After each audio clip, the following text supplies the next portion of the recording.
দেখবেন সোশ্যাল মিডিয়াতে বাবরি মসজিদের সত্য ইতিহাস তুলে ধরা আছে। আর আমি বক্তব্য রেখেছিলাম ডাক্তার জাকির নায়েককে দেশ থেকে তাড়ানো হলো কেন।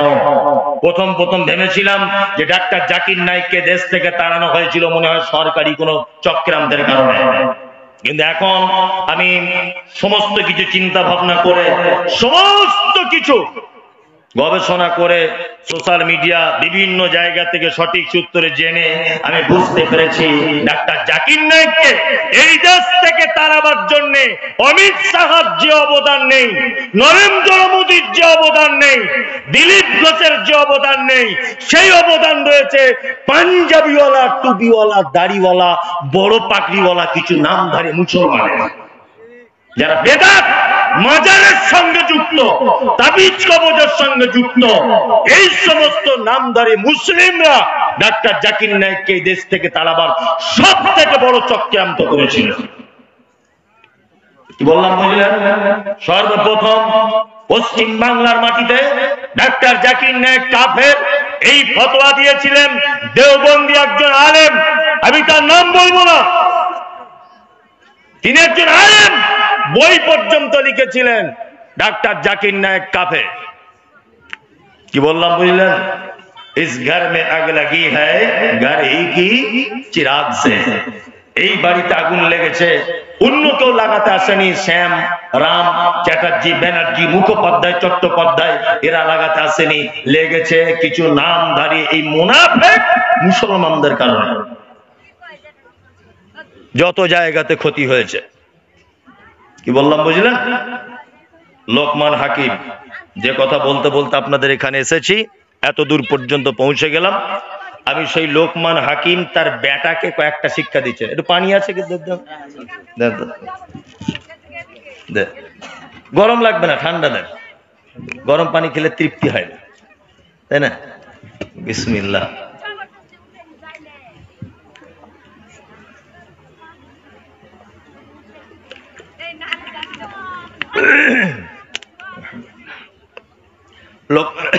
লোকমান হাকিম তার বেটাকে কয়েকটা শিক্ষা দিয়েছেন। আমি কি সেই শিক্ষাগুলো আপনাদেরকে বলবো? আপনারা বাড়িতে গিয়ে আপনার স্ত্রী, আপনার বেটা বেটিকে এই কথাগুলি বলে দেবেন ইনশাআল্লাহ। কারা কারা বলবেন দায়িত্ব সহকারে হাত তুলুন, দায়িত্ব সহকারে, বক্তব্যের সঙ্গে যেন মুনাফিকি না হয়। ইনশাআল্লাহ বলে দেবো বাড়িতে, ইনশাআল্লাহ। লোকমান হাকিম সর্বপ্রথম তার বেটাকে বলছেন কি, وَإِذْ قَالَ لُقْمَانُ لِابْنِهِ وَهُوَ يَعِظُهُ يَا بُنَيَّ لَا تُشْرِكْ بِاللَّهِ إِنَّ الشِّرْكَ لَظُلْمٌ عَظِيمٌ। লোকমান হাকিম আল্লাহ এর এই শিক্ষাটাকে এত পছন্দ করেছে যে আল্লাহ লোকমান হাকিম তার বেটাকে উপদেশ দিচ্ছে, সেই উপদেশটা কোরআন মাজিদে নোট করে দিয়ে বলেছেন, লোকমান হাকিম প্রথম উপদেশ দিচ্ছেন কি, বেটা তোমাকে মেরে ফেলুক, হত্যা করে দিক, তোমাকে জ্বালিয়ে দিক, পুড়িয়ে দিক, তুমি কখনো যেন আল্লাহর সাথে কাউকে শরীক করে দিবে না, তাই না?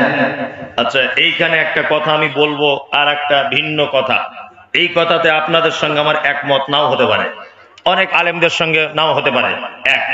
পবিত্র আল কোরআনে এসেছে ওয়াতাসিমু বিহাবলিল্লাহি জামিআন ওয়ালা তাফাররাকু, তাই না? আল্লাহ বলছে যে তোমরা আমার রশিটাকে, অর্থাৎ আমার দ্বীনটাকে মজবুত করে ধরো, তোমরা বিভিন্ন দলে বিভক্ত হয়ে যেও না। এটা কোরআন মাজিদে আছে না নেই? কিন্তু আমাদের দল আছে না নেই? আছে। হানাফি, সাফি, মালিকি, হাম্বলি, দেওবন্দি, পাথরচাপি, ঘুটিয়াবি, আজমিরি, কাশ্মীরি, ফারাইজি, তবলিগি, কত দল আছে, আছে না? আছে। কিন্তু আল্লাহর ভাষা তোমরা একতাবদ্ধ হও। এখন ঘটনা হচ্ছে যে আমরা এই একতাটা আল্লাহ যে হতে বলছেন, কিভাবে হব, কিভাবে, কেমন ভাবে হব? আমরা বিভিন্ন দলে তো বিভক্ত হয়ে যাচ্ছি না। একতাবদ্ধ হবেন কেমন করে? একতাবদ্ধ হবেন কেমন করে? একতাবদ্ধ হবেন কার সাথে? যারা তৌহিদের পক্ষে তাদের সাথে একতাবদ্ধ হতে হবে। যারা তৌহিদের বিপক্ষে তাদেরকে আমি মুমতাজুল ইসলাম মুসলিম বলে মনে করি না। যারা তৌহিদের পক্ষে তারা মুসলিম, যারা তৌহিদের বিপক্ষে এরা মুসলিম নয়, এরা নামধারী। খাতা কলমে মুসলিম হতে পারে কিন্তু আল্লাহর দরবারে তারা মুসলিম। এই যে আল্লাহ তৌহিদ এক, আল্লাহকে এক, সমস্ত ব্যাপারের ক্ষমতা কার? আল্লাহ ছাড়া অন্য কারো আর ক্ষমতা কিছু আছে? নাই তো।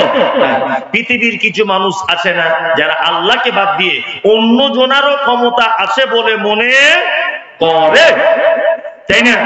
এরা কি খাতা কলমে মুসলিম, আল্লাহ দরবারে মুসলিম নয়। এই যে ওয়াতাসিমু বিহাবলিল্লাহি জামিআন ওয়া লা তাফাররাকু, অবশ্যই একতাবদ্ধ হতে হবে তৌহিদের মানদণ্ডে। তৌহিদের পক্ষে যারা, তাদের সঙ্গে আমরা একতাবদ্ধভাবে থাকব। কিন্তু যারা মাজার পূজারি, ঢোল বাজায়, গাঁজা খায়, মাজারে গিয়ে বসে থাকে, 12 হাত পাগড়ি পরে এদের সাথে আমরা একদল হতে যাব? একদমই। ওরা কিসের মুসলিম? বলছে অমুক মাযহাব, অমুক মাযহাব, অমুক জন, অমুক জন। আরে অমুক মাযহাব মানে সব যদি তোমার পীর সাহেব করবে, তা হযরত মুহাম্মদ সাল্লাল্লাহু আলাইহি সাল্লামকে কি করতে পাঠানো হয়েছিল পৃথিবীতে? আল্লাহ নবী সাল্লাল্লাহু আলাইহি ওয়াসাল্লাম কি বলছে না বলছে এটা দেখার নাই। ওদের দেখার হচ্ছে ইমাম আবু হানিফা কি বলেছে, আমার বড় পীর কি বলেছে, আমার ছোট পীর কি বলেছে, আমার মেজো পীর কি বলেছে।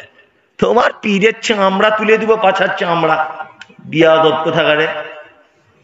হযরত মুহাম্মদ সাল্লাল্লাহু আলাইহি ওয়াসাল্লামকে দিয়ে আল্লাহ তাআলা বলছেন, আল ইয়াউমা আকমালতু লাকুম দীনাকুম ওয়া আতমামতু আলাইকুম নি'মাতি ওয়া রাযীতু লাকুমুল ইসলাম দীনা। মুহাম্মদ সাল্লাল্লাহু আলাইহি ওয়াসাল্লাম, আপনাকে দিয়ে ইসলাম পরিপূর্ণ করে দেওয়া হয়েছে। কোন মায়ের বেটার ক্ষমতা নেই এতে চুল পরিমাণ কিছু ঢোকাবে আর চুল পরিমাণ কিছু বার করবে। কারো ক্ষমতা আছে? আছে? নাই। কিন্তু এ বলছে মুহাম্মদ সাল্লাল্লাহু আলাইহি ওয়াসাল্লাম বলুক না বলুক, ইমাম আবু হানিফা তো বলেছে। গাধা তো দেখেছি সাংঘাতিক ইন্টারন্যাশনাল গাধা। বক্তব্য দিতে এসেছে, 4 বার নবীজির নাম বল, 10 বার নবীর নামটা বল। কোন কারণে নবীর নাম যত বলছে তার থেকে বেশি বলছে বড় হুজুর, বড় পীর, আলা হজরত। এখন আবার একটা ভণ্ডরা বার হয়েছে আলা হজরত, আলা হজরত পার্টি। এই ঝাড়খণ্ডের দিকে একটা বার হয়েছে বড় পাগড়ি পরে। ও দেখবেন প্রত্যেক ভিডিওতে মমতাজুল ইসলাম আর মমতাজুল ইসলাম, তাই না? এই আর এক গাঁজাখোর, ও বলছে মমতাজুল ইসলাম বলেছে মাজার ভেঙে দিতে হবে, আমরা মাজার তৈরি করার পক্ষে। আমি বলছি তোর বইয়েরও মাজার কর আর তোরও কর, তোর বাপেরও কর, তাতে কি আছে? তো শাশুড়িরও মাজার কর, কোনো আমাদের দরকার নেই। তো দেখা আমরা দেখতে গেছি না, তোর ব্যাপারে আমরা হিসেব করি না, ভাবি তোর কথা মুখে আনলে অজু ভেঙে যাবে, ওই জন্য তোর নাম করি না। ওই ঝাড়খণ্ডে বাড়ি, এত বড় শয়তান ইবলিশের মতো, বলছে আমরা মাজার তৈরি করি, আর মমতাজুল ইসলাম মাজার ভাঙার লোক। কি বলা বুঝলেন? আমার যদি মোটামুটি সেরকম পাওয়ার থাকতো না, তো আমি মমতা ব্যানার্জিকে একবার বলতাম সত্যি যে আপনি পশ্চিমবাংলার অনেক উন্নয়ন করেছেন, অনেক উন্নয়ন। কি উন্নয়ন? সবুজ সাথী দিয়েছেন, আবার কালো সাথী, পরিষ্কার সাথী, এটা ওটা অনেক সাথী দিয়েছেন, পায়খানা ঘর দিয়েছেন, থাকার ঘর দিয়েছেন, রাস্তার উন্নয়ন করেছেন, কবরস্থান ঘিরেছেন, অনেক কিছু করেছেন।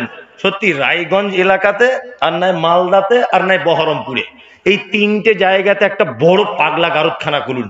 এই কিছু এই পীর ফকিরের হুজুরদের এখানে ভরে রাখার জন্য, তাছাড়া সমাজের 12টা বাজিয়ে দিবে। কি হয়েছে বুঝতে পারছেন না? আমি মমতা ব্যানার্জিকে সত্যি যে কিভাবে খবরটা পাঠাবো, আমি তো নিচু লেভেলের লোক।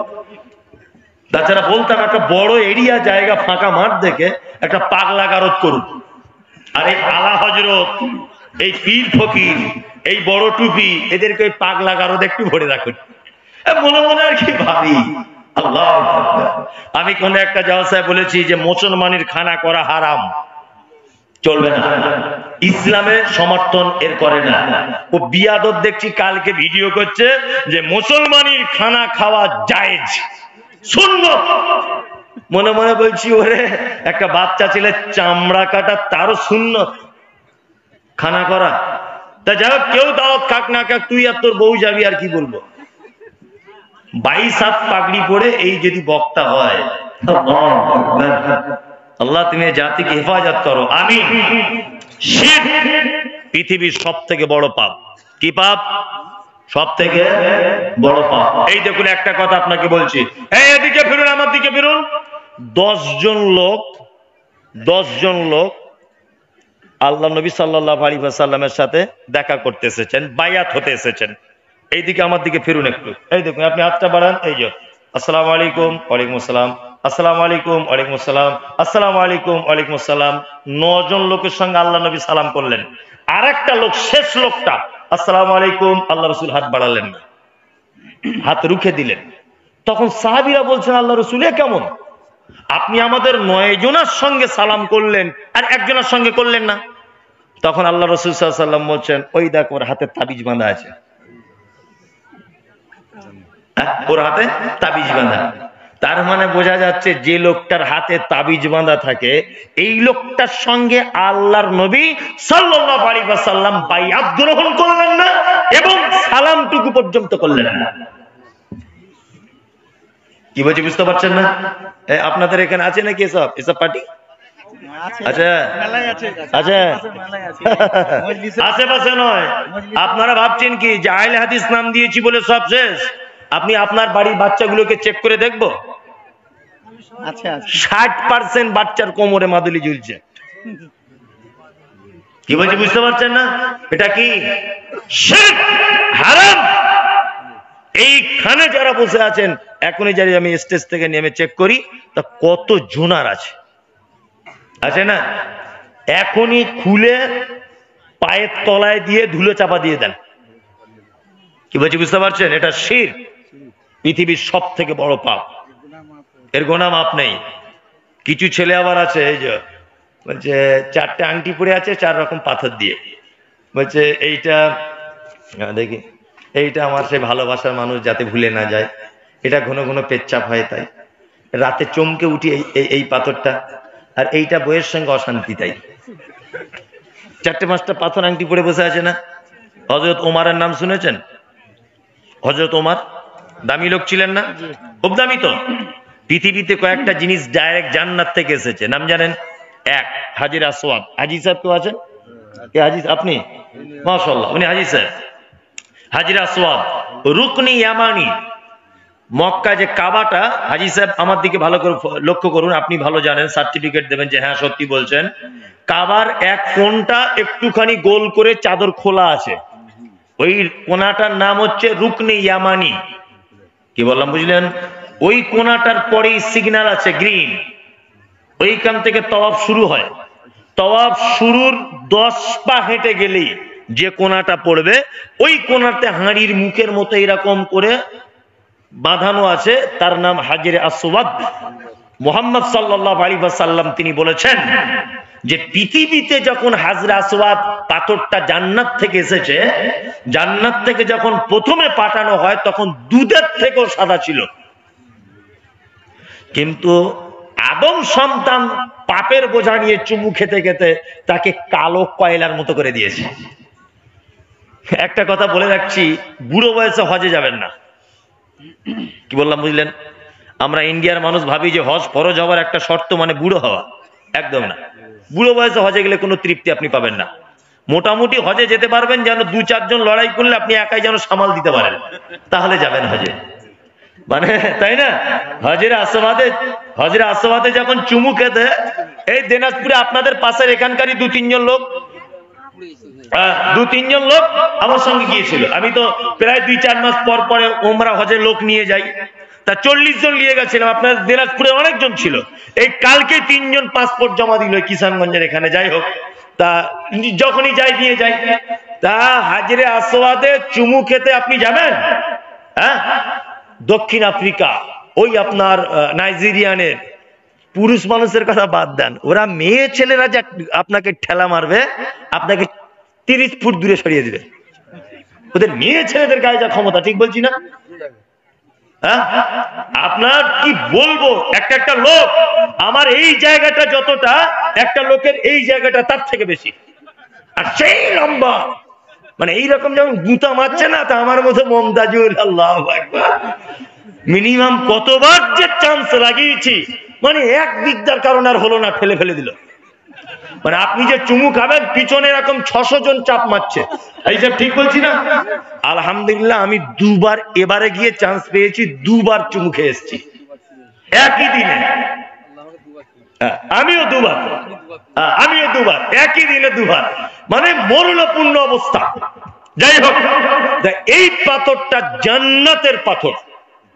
এইবার আপনাকে যেটা বলছি, হযরত ওমর হজ করতে গেলেন, হজ করে এই যে কাবা শরীফে এরকম ভাবে দাঁড়িয়ে আছেন হযরত ওমর, এরকম করে, ঠিক এইভাবে হাজরে আসওয়াদের দিকে এরকম আঙ্গুল দিয়ে বলছে, হাজরে আসওয়াদ, আমি ওমর বলছি কোশ্চিন কালো তোমাকে চুমু খেতাম না, কারণ তুমি পাথর, তুমি আমার কোনো উপকার করতে পারো না, তুমি আমার কোনো ক্ষতি করতে পারো না। কিন্তু আমি ওমর শুধু তোমাকে চুমু খাচ্ছি এই কারণে, আমাদের নবী মুহাম্মদ সাল্লাল্লাহু আলাইহি ওয়াসাল্লাম চুমু খেয়েছিলেন তাই। তার মানে বোঝা যায় জান্নাতের পাথর সম্পর্কে হযরত ওমর বলছে মানুষের ভালো মন্দ কিছু করে দিতে পারে না। জান্নাতের পাথর যদি ভালো মন্দ করে দিতে না পারে, তা অষ্ট ধাতু, নবম ধাতু, পঞ্চম ধাতু, ষষ্ঠম ধাতু ও তোমায় কিছু করতে পারে? কি পারে? ওইটা খুলে আপনার ছেলেকে বলবেন ওতে পেচ্ছাপ করে দেয়, কোনো কাজ নেই। কি বললাম বুঝলেন? ওইসব আংটি ফাংটি যা আছে খুলে ওই বল পেচ্ছাপ করে দেয়, কিচ্ছু উপকার করতে পারে না। শিরক পৃথিবীর সব থেকে বড় পাপ। একটা কথা আপনাকে আরো বলি, বুঝতে সুবিধা হবে। দুই, আপনার স্ত্রী খুব সুন্দরী, আপনার স্ত্রী খুব সুন্দরী। আচ্ছা বলুন তো, আপনার স্ত্রী যে সুন্দরী, এতে আপনার কোনো অবদান আছে? আচ্ছা না, কোনো অবদান নেই। ও আপনার স্ত্রী হলো কি করে? আপনি মোহর দিয়েছেন 10,000, কানের একটা ফুল দিয়েছেন, আর একটা লাল বেনারসি শাড়ি কিনে দিয়েছেন, দিয়ে আপনার বউ হয়ে গেছে, তাই না? ইমাম সাহেবকে দিয়ে বিয়ে পড়িয়ে নিয়েছেন। এখন আপনার ওই বউকে রেখে দিল্লিতে কাজ করতে গিয়েছিলেন, 6 মাস পরে যখন বাড়ি আসছেন, আপনি 6 মাস ছিলেন না বলে আপনার সুন্দরী বউটা আপনার ছোট ভাইয়ের সঙ্গে একটু লটর পটর করে সম্পর্ক, প্রেম ভালোবাসা হয়ে গেছে। আজকাল হচ্ছে। তা আপনি বোম্বাই বা দিল্লি থেকে বাড়ি এসে দেখছেন আপনার সুন্দরী বউটা ঘরের ভিতরে আপনার ছোট ভাইয়ের গলা ধরে বসে আছে। বলুন তো আপনার রাগ হবে কি হবে না? কারণ নিজের ভাই একটু ভাবি হিসাবে গলা ধরেছে, তাও রাগ না? সাংঘাতিক ব্যাপার। মনে হচ্ছে ওকে মেরে দিলে মনে রাগ যাবে না, তুমি আমার বইয়ের গায়ে হাত দিলি কেন? আচ্ছা এত অধিকার কিসের?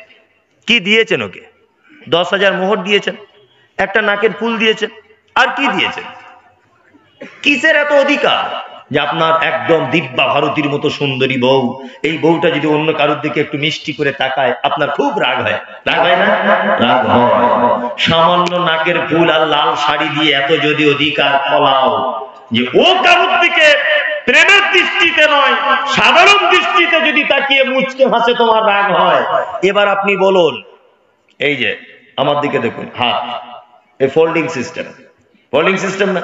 আচ্ছা এটা যদি মোটরসাইকেলের কোনো পার্টস যদি হতো, এখানে গ্রিস করতে হতো না? তাতে জং লেগে যেত না? যেত। এই যে ফোল্ডিং সিস্টেম, জন্ম থেকে মৃত্যু পর্যন্ত। আচ্ছা বলুন, এটা যদি কোনো মোটরসাইকেল বা 4 চাকা গাড়ির পার্টস হতো, মোবিল টোবিল দিতে হতো না? হতো। কিন্তু আপনার কোনোদিন দিতে, ডাক্তার কোনোদিন বলেছে যে সবই ঠিক আছে, হালকা জং পড়েছে, গ্রিস করতে হবে? বলেছেন না। কে মালিক? কে? জোরে বলুন, কে? আল্লাহ। দুই, আপনি যে অক্সিজেন গ্রহণ করেন, এই অক্সিজেনটার মালিক কে? আপনি যে ভাত খান, রুজির মালিক কে? আল্লাহ। আপনি যে চোখে দেখেন, আই পাওয়ার, এটা কার? আল্লাহ। সামান্য 10,000 টাকা মোহর আর লাল কালারের একটা বেনারসি শাড়ি দিয়ে যদি এত অধিকার তুমি দেখাও যে তোমার বউ অন্য কারু কাছে চলে গেলে তোমার জ্বালা ধরে যায়, যে আল্লাহ আপনাকে টোটাল বডিটা দান করেছে, যে পানি আপনি পান করেন এটা আল্লাহ, যে জমিন আপনি চলেন এটা আল্লাহ, এই আল্লাহকে বাদ দিয়ে যদি অন্য কারো কাছে পীড়িত করতে যান, আল্লাহ রাগ করবে কি করবে না? করবে। আল্লাহ কোরআনে বলেছে উলাইকা কাল আনআম বালহুম আযাল আউলাইকা হুমুল গাফিলুন। ওরে মানুষ তো খারাপ খারাপ চতুষ্পদ জানোয়ার, তার থেকেও নিকৃষ্ট। প্রমাণ এই দেখুন, আপনাকে দেখাই। আমি রায়গঞ্জ স্টেশনে প্ল্যাটফর্মে দাঁড়িয়ে আছি, ট্রেন ধরবো বলে কলকাতায় যাচ্ছি। আমি এখানে দাঁড়িয়ে আছি, আর এই যে আমার ভাই, এই ভাই দাঁড়িয়ে আছে প্ল্যাটফর্মের ওই মাথাতে, আমি এই মাথাতে। এখন এ দাঁড়িয়ে দাঁড়িয়ে এক কাপ চা একটা বিস্কুট খাচ্ছিল, আর আমি এমনি দাঁড়িয়ে আছি। প্ল্যাটফর্মে অনেক সময় কুকুর ঘোরাঘোরা করে না? করে না? আচ্ছা বলুন তো, 4-5টা কুকুর প্ল্যাটফর্মে ঘুরতে ঘুরতে ও চা আর বিস্কুট খাচ্ছিল, ওর কাছে দাঁড়াবে না আমি খালি হাতে আছি আমার কাছে এসে দাঁড়াবে? যে খাচ্ছে তার কাছে দাঁড়াবে। তার মানে একটা কুকুর 4 পায়ের প্রাণী, ও জানে যে এই মুহূর্তে আমার রুজি কার কাছে আছে। ও বিস্কুট খাচ্ছে, যদি একটু ভেঙে দেয়, তাই না? তার মানে কুকুর 4 পায়ের প্রাণী, তারও বিশ্বাস যে এর কাছে গেলে কিছু পাওয়া যাবে, কারণ এই মুহূর্তের এ আমার রুজির মালিক, এর হাতে আমার রুজি দেখতে পাচ্ছি, টাটকা বিস্কুট। কিন্তু মানুষ এত বড় বেঈমান, আমাদের রুজির মালিক কে? আল্লাহ। আল্লাহকে বাদ দিয়ে দোকান করেছে, বড় মুদিখানার দোকান, কাপড়ের দোকান। বাবা বিসমিল্লাহ বলে দোকান খোলো, আলহামদুলিল্লাহ আল্লাহ মালে বরকত দিবেন। ও দোকান বিসমিল্লাহ বলে না খুলে ওই সে একটু পানি ছিল এরকম ছিটে দিয়ে দিচ্ছে। কি ব্যাপার? বলছে আজমির শরীফের পানি, আজমির শরীফের পানি। আচ্ছা পাল্লার তলাতে দেখছি একটা গুটকি পানা, কি আছে, কি ব্যাপার ভাই এটা? বলছে ওরে বাবা রে, খাজা মঈনুদ্দিনের দরবার থেকে এনেছি মাদুলি, ব্যবসায় বরকত বেশি হবে। তোমায় ফেরেশতারা পাছাচ্ছে, আমরা তুলে দিবে। আর বিয়াদব রুজির মালিক আল্লাহ, তুমি আজমির শরীফের পানি ছিটাচ্ছ। রুজির মালিক কে? আল্লাহ। তাহলে কুকুরও বোঝে কার কাছে গেলে খাদ্য পাওয়া যায়, কিন্তু মানুষ তুমি বোঝো না, তুমি মাজারে যাচ্ছ মাথা ঢুকে কিছু চাইতে। আস্তাগফিরুল্লাহ। আমার জীবনে আশ্চর্য ঘটনা বলছি আপনাকে। এখানে মুম্বাই কেউ হাজি আলী গেছেন? কে কে হাত তুলুন তো, কে? আপনারা গেছেন? সত্যি আমি যেটা বলবো এটা সত্যি কিনা আর একবার হাতটা তুলবেন। আমিও যাই প্রত্যেক বছরে রমজান মাসে মাদ্রাসার আদায় করতে যাই। আমার একটা মাদ্রাসা আছে, মহিলা মাদ্রাসা, জানেন আপনারা। সত্যি যেটা সেটাই বললাম, মাদ্রাসা আদায় করতে কমিটি পাঠায়, যায় মুম্বাই যায়। তা হাজি আলী বেড়াতে গেছি, হাজি আলী মাজারে ঢুকছি, গিয়ে দেখছি গোপনে ক্যামেরা চালু করে দিয়েছি। গিয়ে দেখছি একটা লোক চটাম করে সেজদায় পড়ে গেল, আর একটা লোক দেখছি বড় ঝাঁটার মতো আছে, এরকম মাথায় বুলিয়ে দিচ্ছে। ঠিক বলছি? ঠিক তো? ঠিক, এরকম ঝাঁটা বুলিয়ে দিচ্ছে। তা মনে মনে ভাবছি উড়ি বাবারে, ঝাঁটা মারছে কেন মাথাতে? চলে এলাম, রাগ হয়ে গেল। নিয়ে একটু বাইরের দিকে এসে দাঁড়িয়ে আছি, একটা লোক দেখলাম দামি একটা গাড়ি করে নামলো, নেমে একটা চাদর কিনলো, চাদরটা কিনে ফুল টুল কিনে আবার দেখছি যাচ্ছে। আমার একটা মনে কৌতূহলী যাচ্ছে যে এত কোটি কোটি টাকার মালিক এ কি করে দেখবো। আস্তে আস্তে করে যাচ্ছে, আমি ওর পিছন পিছন হাঁটছি, হাঁটতে গেলাম, গিয়ে দেখছি প্রথম চাদরটা দিয়ে দিল, ঝাঁটার বাড়ি নিয়ে নিল, ফুলটা দিয়ে দিল। তারপরে দেখছি খুব সেজদা দিয়ে জোরে জোরে কাঞ্চার বলছে, ব্যবসাতে অনেক টাকা লস বাবা, ব্যবস্থা কিছু করে দাও। সব দোয়া করার পরে দেখছি 10,000 টাকার একটা বান্ডিল, 10,000 কি 15,000 জানি না, একটা টাকার বান্ডিল ওই বাক্সে দিয়ে চলে আসছে। তখন আমি মনে মনে ভাবলাম যে আল্লাহ, অন্য অন্য জায়গায় আজাব গজব কেন তুমি দাও, এই জায়গাটা একটু দেখতে পাচ্ছ না? এই জায়গাটা একটু ব্যবস্থা করো। রাস্তাতে মোটামুটি যেতে গিয়ে 100টা কানা অন্ধ ফকির খুঁজে পাবেন না? কানা অন্ধ ফকির অভাবী, তাদেরকে 1 টাকা দিল না, গিয়ে মরা মানুষের মাজারে 20,000 টাকা দিয়ে চলে এল। শুধু তাই নয়, আমি মনে মনে একটা শিক্ষা গ্রহণ করলাম যে অন্ধ কানা কোড়া কুঁজো ল্যাংড়া এরা বুঝতে পেরেছে মরা মানুষের দরবারে মাল পাওয়া যায় না, ওই জন্য জ্যান্ত মানুষের কাছে থালা নিয়ে বসে আছে। ভালো করে বুঝবেন, অন্ধ লোক বুঝতে পেরেছে বাবার মাজারে কিছু মাল নেই, ওই জন্য জ্যান্ত মানুষের কাছে থালা পাচ্ছে। আর এ গাধার বেটা গাধা মরা মানুষের কাছে গিয়ে চাইছে। শিরক, তাবিজ, শিরক, মাজার, শিরক, লাল সুতো, শিরক, অষ্টধাতু, শিরক, গাছ বাঁধা, শিরক, খাইরিহি ওয়া শাররিহি মিনাল্লাহি তাআলা। ভালো মন্দ যা কিছু হবে কার পক্ষ থেকে? আল্লাহর পক্ষ থেকে। জোরে বলুন, কার পক্ষ থেকে? আল্লাহর পক্ষ থেকে। কিছু কথার ভিতরেও শিরক আছে। বলছি ভাই কেমন আছেন? বলছে আপনার দোয়াতে আল্লাহর রহমতে ভালো আছি। আমি তোমাকে চিনি, তোমার জন্য দোয়া করতে যাব আমি? তোমাকে আমি চিনি? এই গ্রামটার নামই জানি না, কি নাম? কেশবপুর। কেশবপুরে একটা লোক আমার উপরে, আজকেই ঘটনা, উপরে দেখা করতে গেছে। মানে আমি কোনো জায়গায় আগে আগে যাই না কেন, লোকে খুব ব্যস্ত করে। আর শুধু ব্যস্ত করে না, একটু ঘুমাচ্ছি, একজন বলছে একটু উঠুন আপনার সাথে ছবি তুলবো। তার রাগ হবে কি হবে না বলুন? শীতের সময় আমি কম্বলের ভিতরে শুয়ে আছি, আমাকে বলছে একটু উঠুন ছবি তুলবো। আর আগে এমনি হবে, এই কারণে আগে আগে আসি না, ঠিক টাইমে আসি। যাই হোক, তাহলে আমি বলছি ভাই কেমন আছেন? তো ও বলছে হুজুর আপনার দোয়াতে আল্লাহর রহমতে ভালো আছি। আচ্ছা ওকে আমি চিনি যে ওর জন্য দোয়া করতে গেছি। মানে এই ভাষাটা এত নোংরা ভাষা, তার মানে এটা বোঝাতে চাচ্ছে যে আমি দোয়া না করলে ও আল্লাহর দয়া পেত না। এরকম বোঝাচ্ছে না অনেকটা, যে আপনার দোয়ায় আল্লাহর রহমতে, তার মানে আপনি দোয়া করেছেন বলে রহমতটা হয়েছে। একদম এই কথা বলা শিরক, চলবে না। কেউ আপনাকে জিজ্ঞাসা করছে ভাই কেমন আছেন? আলহামদুলিল্লাহ, ব্যাস শেষ। আলহামদুলিল্লাহ। খুব সাবধানে থাকবেন, পৃথিবীর সব থেকে বড় পাপ তার নাম শিরক। চলুন, লোকমান হাকিম তার বেটাকে তারপরে আবার বলছেন, কি বলছেন? ওয়াসাইনাল ইনসানা লিওয়ালিদাইহি হামালাতুহু উম্মুহু ওয়াহানান আলা ওয়াহনি ওয়া ফিসালুহু ফি আমাইনি আনিশকুর লি ওয়া লিওয়ালিদাইকা ইলাইয়াল মাসীর। লোকমান হাকিম তারপরে বলছেন, বেটা পিতা মাতার সঙ্গে অর্থাৎ বাপ মায়ের সাথে জীবনে কোনোদিন অসৎ ব্যবহার করবে না। কারণ তোমার মা তোমাকে কষ্টের পর কষ্ট গর্ভধারণ করেছে, 2 বছর যাবত তোমাকে দুধ পান করিয়েছে, তাদের সঙ্গে কখনোই অসৎ ব্যবহার করিবে না। নাম্বার 3, আল্লাহ তাআলা বলছেন যে ওয়া ইলাইয়াল মাসীর, মানুষের আবার প্রত্যাবর্তন কার কাছে? কার কাছে? আল্লাহর কাছে। পিতা মাতার সঙ্গে সৎ ব্যবহার করেন? করেন কি? কিছু বলছেন? পিতা মাতার সঙ্গে আদায়ের ব্যাপারটা হ্যাঁ বলছি, আমি লাইন করছি, আপনি দাঁড়ান, লাইন আমি ঠিক করছি। হ্যাঁ আপনি থামুন সবাই, আমি ঠিক লাইন করছি। ওই লাইন মহিলাদের ব্যাপারে কি করবো? ওদের ব্যাপারে বলবো? ও ওদের ব্যাপারে বলবো? আচ্ছা আচ্ছা আচ্ছা। যে কথা বলছিলাম, পিতা মাতা এদের সঙ্গে সৎ ব্যবহার করতে হবে, হবে না? হবে। এখানে হয় পিতা মাতারা সৎ ব্যবহার পাচ্ছে? পাচ্ছে? অনেকটা পায় না। না পাওয়ার কারণে অনেক কারণ আছে, অনেক কারণ।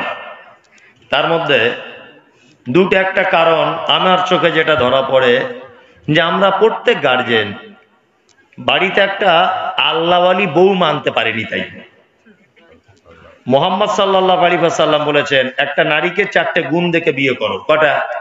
4টা। 1, সুন্দরী কিনা দেখো। 2, অর্থ আছে কিনা দেখো। 3, বংশ ভালো কিনা দেখো। 4, দিনদারিতা আছে কিনা দেখো। মুহাম্মদ সাল্লাল্লাহু আলাইহি ওয়াসাল্লাম তারপরে বলছেন, তার যদি টাকা না থাকে, যদি সুন্দরী নাও হয়, বংশ যদি খারাপও হয়, অসুবিধা নেই, তবে দিনদারিতা আছে, ওকে তোমার বেটার বউ হিসাবে আগে প্রাধান্য দাও। প্রথমে তাহলে কি? সুন্দরী দেখতে হবে, তাই না? সুন্দরী মানে চামড়া যার পরিষ্কার, তাই না? বোকা, চামড়া মানে সাদা হলেই সুন্দরী। কাজী নজরুলের, সত্যি আমি তো খুব নজরুল ভক্ত, সব জলসাতে নজরুলের কবিতা বলি। কাজী নজরুল বলেছে, ওরে দেখিতে পলাশ ফুল অতি মনোহর, গন্ধ বিনে সবে তারে করে অনাদর, যে ফুলের সৌরভ নেই কিসের সে ফুল, কদাচ তাহার মনে মজে না বলবো। কাজী নজরুল বলছে পলাশ ফুল মাঠে দেখাতে পাওয়া যায়, খুব সুন্দর দেখতে লাগে, কিন্তু বাজারে 1 টাকা দিয়েও বিক্রি হয় না। কারণ তার ঘ্রাণ নেই, সেন্ট নেই। গোলাপ, এই যে ভ্যালেন্টাইন্স ডে আসছে, প্রপোজ করবে এক অপরকে, একটা গোলাপ 5,000 টাকা পর্যন্ত কলকাতার মার্কেটে বিক্রি হয়, মানে গার্লফ্রেন্ড বয়ফ্রেন্ডকে দেওয়ার জন্য আর কি। কারণ দেখতেও যত সুন্দর, ঘেরানো তত সুন্দর। চামড়া পরিষ্কার হলে যদি সুন্দর হয়, তাহলে আমি তো মনে করি আপেলের থেকে মূলর দাম বেশি হতো, বেশি হতো না? ঠিক না? এই সিলভার কাপ মাছ বুঝেন? সিলভার কাপ মাছ কালো না সাদা? সাদা না? সাদা। তা ওই ও মাছের কেজি কত? 100-150। আর দেশি মাগুর 1000 টাকা। দেশি শিঙি মাগুর 1000। তা রং কেমন? তার মানে বোঝা যায় যে চামড়া পরিষ্কার হলেই সুন্দরী নয়, গুণ যার ভালো সে সুন্দর। যদি এখানে চামড়ার ব্যাপারেই আসতো